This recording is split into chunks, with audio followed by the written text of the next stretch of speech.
Welcome back to The World Today. The U.S. Embassy in Baghdad has confirmed the kidnap of several Americans in the country. Unconfirmed reports from Iraqi security circles say 3 Americans and an Iraqi translator were seized on the southern side of Baghdad. A major search is now underway for the 3 who have not yet been identified. Reports say they were seized by gunmen who were wearing uniforms, leading officials to believe that Shia Muslim militiamen were responsible. This is the first abduction of Westerners in Iraq for several years. Analysts say this latest move could be a major blow to hopes for stability and progress in Iraq. Well, at least 1 person has been killed after a rocket landed near a school in southeastern Turkey. The rocket was reportedly fired from Syria and hit a school garden in the border province of Kilis, with at least 1 other person wounded. The government says 2 other rockets landed in an empty area nearby. Cross-border incidents have been frequent as a result of the Syrian conflict. Turkish military sources say that the army has retaliated in kind to the attack, targeting the so-called Islamic State group in Syria. Well, still talking security, Australian Prime Minister Malcolm Turnbull has made a surprise visit to the Afghan city of Kabul. During his visit, he announced a small increase in the Australian troop commitment to the NATO-led force supporting the Afghan central government. Australia, which lost 41 soldiers in Afghanistan during its more than 12-year involvement in the conflict, will commit 20 more personnel to the mission, bringing its total to 270.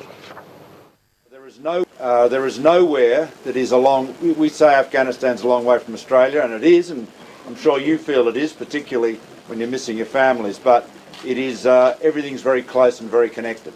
So enabling Afghanistan to be safer, to be more secure, to be able to defend itself with their own people is absolutely critical to the world's security and indeed to ours. So,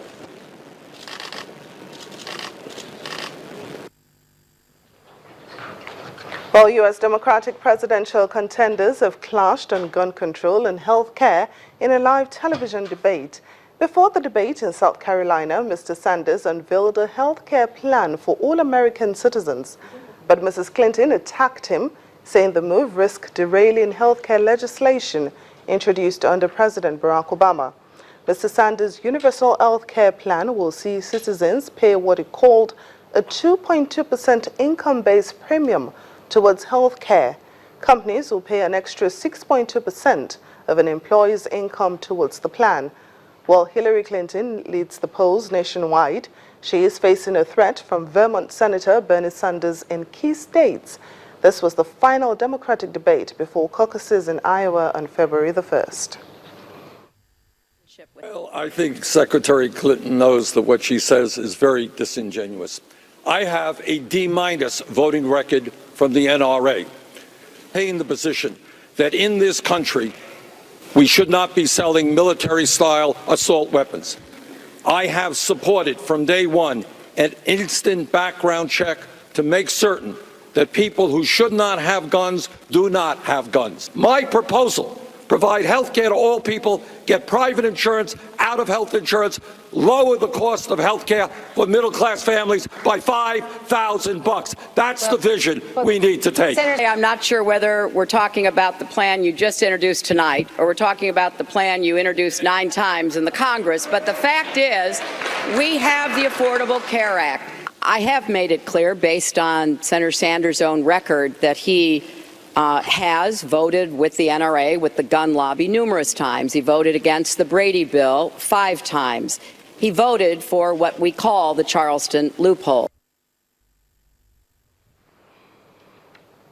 Well, Taiwan's newly elected leader, Tsai Ing-wen, is preparing for a historic transfer of power after her sweeping victory at the polls.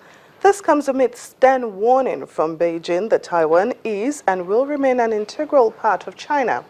China sees the island as a breakaway province which is threatened to take back by force if necessary. Before her win, Ms. Tsai said she wanted to maintain the status quo, but some analysts say her rhetoric has hardened somewhat in the wake of her victory. On Saturday, her pro-independence Democratic Progressives Party with the ruling party, which is overseeing friendlier and even closer ties with China. Still in Asia, a Hong Kong publisher who was reported missing last October has appeared on China's national television, saying he voluntarily handed himself over to the authorities. Wei Minhan says he turned himself in after being on the run for 12 years over a drink driving conviction. Mr. Wei, a Swedish national, is one of 5 Hong Kong booksellers to go missing recently. Some in Hong Kong have alleged they have been detained by China because of a book critical of the mainland. But the Chinese state news agency says 51-year-old Mr. Wei was involved in a fatal car accident in the eastern city of Ningbo, in which a female college student was killed.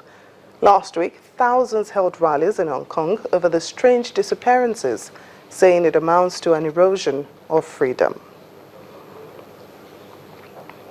Coming up in a moment, Mali vows to help Burkina Faso tackle Islamist militants after a hotel attack in Ouagadougou left 29 people dead at the weekend. Please stay with us.